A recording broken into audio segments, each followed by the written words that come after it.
कि एक गांव में एक किसान रहता था, उसकी बहुत बढ़िया भैंस थी या बैल था, और बहुत बढ़िया उससे वो अपनी खेती वेती करता था।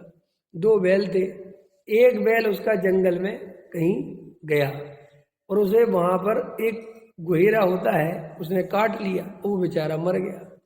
किसान उसको ढूंढते ढूंढते गया, देखा कि बैल तो मरा पड़ा है। इधर उधर आसपास देखा तो ये तो समझ में आया कि किसी ने काट लिया है इसे, समझ में आया। अब वो इतना सोच ही रहा था, किसने काटा किसने काटा किसने काटा। तो एक इतने में वो होता है ना, क्या होता है वो गोहेरा जैसा, गिरगिट, गिरगिट, उसके गिरगिट और गोहेरा समझते हो? हाँ, एक से होते मैंने गोहेरा बड़ा होता है और गिरगिट छोटा होता है। गोहेरा जो होता है, हाँ है, हाँ बिस्कपरा बोलते होगे आपके यहाँ, बड़ा भिंड में बिस्कपरा बोलते होगे, हमारे तरफ गोहेरा बोलते हैं। और उसमें क्या होती है, गोहेरे की दो जीभ होती हैं, समझ गए, वो ही है। तो वो क्या होता है, बिल्कुल देखने में तो गिरगिट जैसा होता है। तो गिरगिट मनी मन सोचने लगा कि वाह, इतना बड़ा बैल, आज तो अच्छा मौका है, किसान को पता ही नहीं किसने मारा। तो कहने लगा मैंने और बड़े भैया ने मिलके मारा।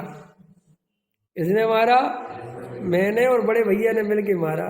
तो किसान ने उठाया पत्थर और कहा बड़े भैया से बाद में निपटेंगे, पहले तुमसे निपटे, और उसके ऊपर पटक दिया, उसके प्राण फकीर उड़ गए। जबकि उसका तो उसमें मारने का कोई उसका था ही नहीं हिसाब, लेकिन कर्तृत्व।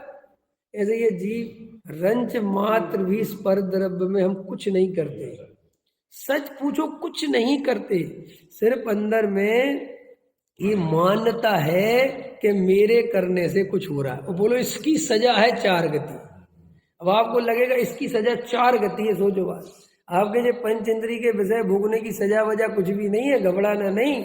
लेकिन वो सजा इसलिए मिलती है कि मिथ्यात्व सहित भोग है। अगर तुम्हारा मिथ्यात्व चला जाए और खाली भोग बचे, तो भोगों में ताकत नहीं है कि वे तुम्हें चार गति में घुमा दे, ऐसे नहीं। और भोग क्या होते हैं, मिथ्यात्व के बिना उनका खाद पानी बंद हो जाता है, वे कुछ दिन बाद वे भी सूख जाते हैं, क्योंकि सारी ताकत मिथ्यात्व की है। अगर जो मिथ्यात्व नहीं हो तो जीव भाई साहब दो चार भाव में मोक्ष ही चला जाता है। ये तो जिनवाणी कह रही है, चाहे वो कितने विषय भोगों में लगा हो, क्योंकि विषय भोगों के परिणाम मिथ्यात्व के बिना ज्यादा देर रहते नहीं। जड़ है वो सारी ताकत वो लगाता है, और जीव क्या करता है, उसको तो मिटाता नहीं, और जब जब कसाय मंद हुई तो वो ऊपर ऊपर से साफ कर लेता है कचड़ा, और उसकी जड़ बैठी रहती है। और फिर जैसे ये पर्याय बीती या नहीं बीती, ऐसी भाव में तीव्र उदय हुए, एकदम जंगल खड़ा हो गया और मर गया कि क्या हुआ, मैं तो सारा साफ कर दिया। अरे भैया, जड़ में तुमने साफ नहीं किया। इसका असली पैदावार जो होती है वो तो मिथ्यात्व से होती है। ये बात बताओ किसको समझा है। इस जीव ने धर्म के नाम पर खूब प्रशील संयम धारण करे बिना सम्यक दर्शन के। तो ये बिना सम्यक दर्शन के धारण करने से क्या होता है कि वो अंदर बिल्कुल ज्यों की त्यों मान्यता बनी रहती है।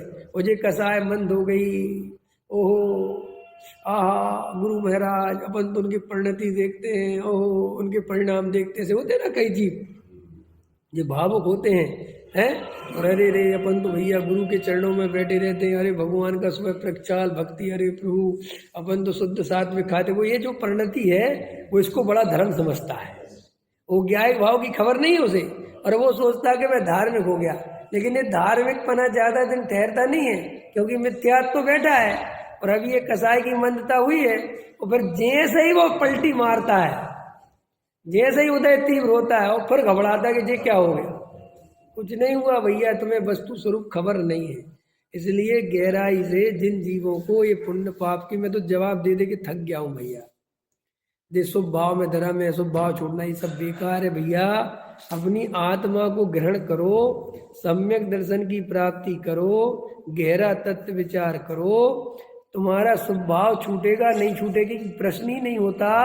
अपने आप ही जो होने योग होगा वो होगा, कि क्या होगा वो और बता दो, कि करके तो देखो पता चल जाएगा। बोलो, हम दिन भर आत्मा का चिंतन करेंगे तो पंडित जी हम अशुभ भाव से बच जाएंगे? बताओ, है? हम दिन भर आत्मचिंतन करेंगे, भेद ज्ञान करेंगे, तत्व विचार करेंगे, तो हम अशुभ भाव से बच जाएंगे कि नहीं बच जाएंगे? लो, बच जाओगे ना भाई, करके तो देखो।